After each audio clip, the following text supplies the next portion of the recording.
There are all sorts of explanations about satellites, which has been a thorn in the side of the flat Earth community. Some people might suggest they are actually balloons similar to weather balloons, or aircraft, while some say they even exist and float around above the Earth. Still others claim they do not exist at all and we really get all of our satellite signals from the ground. This is another one of those illusions that is in plain sight, and I am a bit surprised at the flat Earth community because they are very good at discerning the truth, but this one, I don't believe anybody has quite figured out. Satellite uplink and downlink dishes are real. The uplink beams a signal toward the sky, and the downlink receives a signal, and that signal actually comes from the sky and not the ground. Any electronic technician can tell you why a dish would have to pick up a signal from the sky, due to the way they are made, and they have to be aligned to an exact location in the sky. So, if there are no satellites, where does the signal come from? A balloon? Everybody by now should know that balloons are pushed by the winds. Satellite antennas that are used for geostationary satellites do not move. Can you imagine what a nightmare it would be to make the illusion of satellites by putting up balloon after balloon to keep at least one in front of all of the satellite dishes? Since there are supposedly a lot of satellites in geostationary orbit, the nightmare would be even worse. Another problem is that balloons big enough to carry a transponder would be like large weather balloons, which can often be seen from the ground, especially when the sun is at a low angle in the sky and lights it up. All of these balloons would be seen by someone and they would also have to come down somewhere. No, satellites are not balloons. Nor are they aircraft.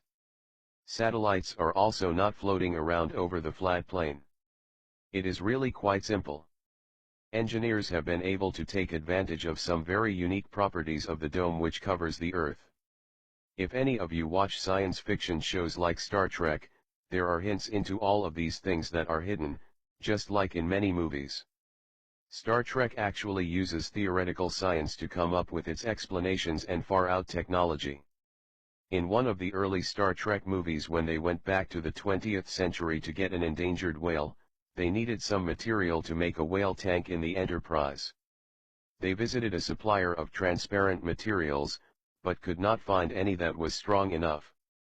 Scotty sat down at the computer and gave the man a molecular matrix that he called transparent aluminum. Transparent aluminum only exists in theory, but it is said to have unique properties. One of those properties was changing the incident angle of an electromagnetic wave from a normal reflected signal. Without getting technical, I will try to describe what I mean. When you shine a light on a window or shiny surface, the light reflects at the same angle that it arrives.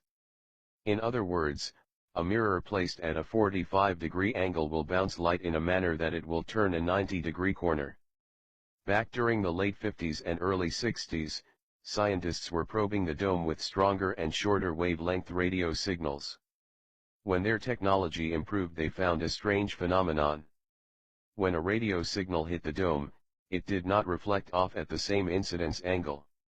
The radio signal somehow excited the molecules in the dome in such a way that it appeared to retransmit the signal back at the same angle of the radio wave from the ground.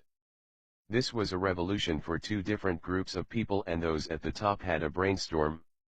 They had just discovered a way to simulate satellites to keep their illusion going in the face of better technology, plus, this could actually be used to communicate very wide-band signals over far areas across the Earth. In order to understand why this is important, you have to know a bit about radio and communications. Radio signals are based on frequency, or cycles per second, which is called hertz. Radio signals on low frequencies such as AM broadcast can bounce through the ionosphere, but this is not reliable and changes during the time of day. Another big problem is that the lower the frequency, the less bandwidth it can carry. Digital video signals require a lot more bandwidth. The higher the frequency that is used for communication, the more bandwidth you can use.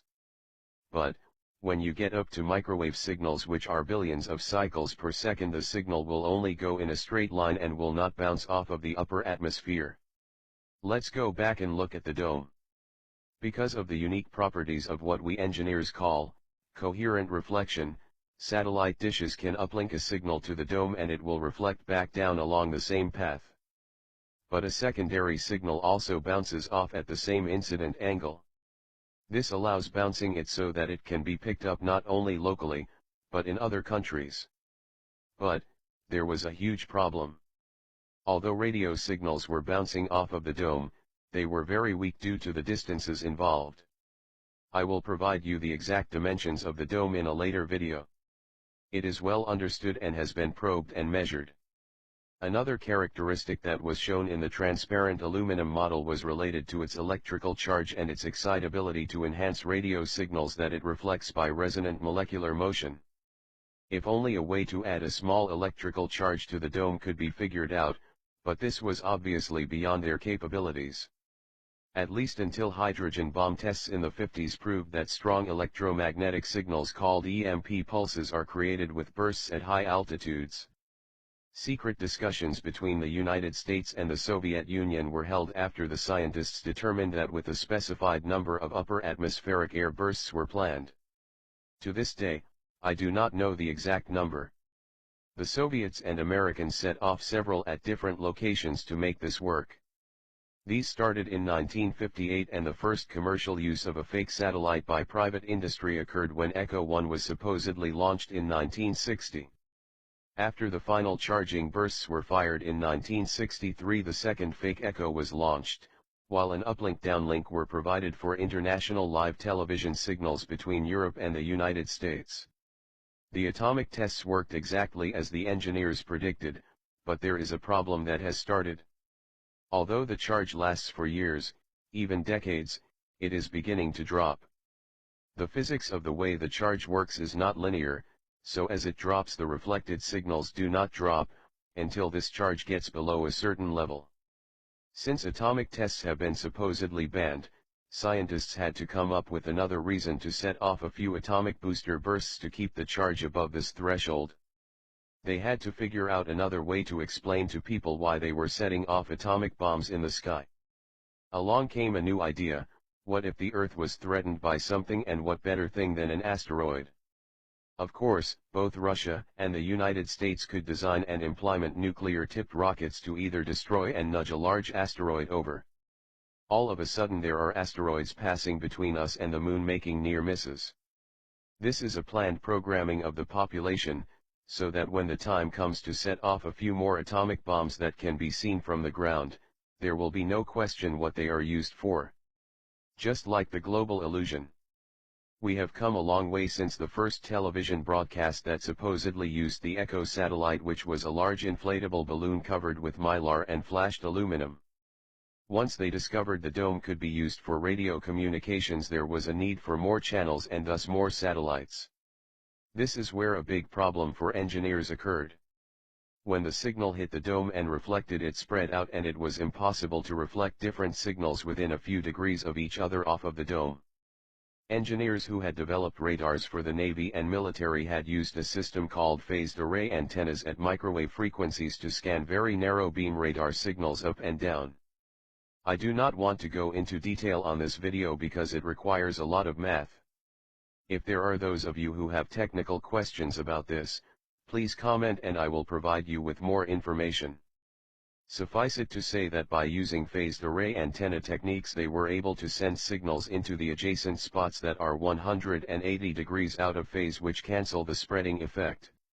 This allows the engineers to put more of the imaginary satellites up and also provide industry with a lot of bandwidth and communications. So satellites are fake, but then again, they are not.